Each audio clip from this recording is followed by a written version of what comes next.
تو ان کے متعلق فکر کرو جن کے مکان نہیں ہیں، جو کرائے کے مکانوں میں بس رہے ہیں ان کی فکر کرو، جن کے کرائے کے مکان میں نہیں ہیں، جو ٹینٹوں میں بس رہے ہیں ان کی فکر کرو، جو سورج کی روشنی میں دھوپ میں بیٹھے ہوئے ہیں، جو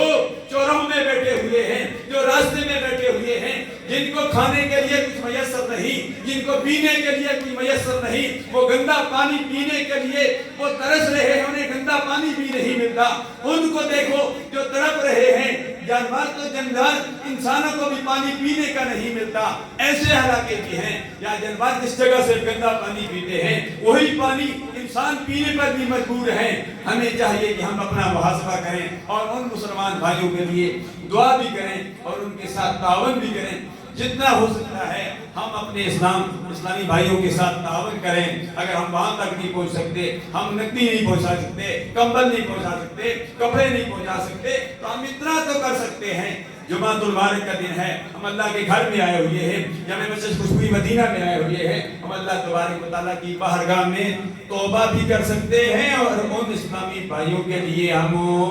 دعا بھی کر سکتے ہیں، یا اللہ ان کو نعم البدل عطا فرما، جن کے جانور مر گئے یا اللہ ان کو نعم البدل عطا فرما، یا الہ العالمین جن کا جانی مالی نقصان ہو گیا پورے پاکستان میں،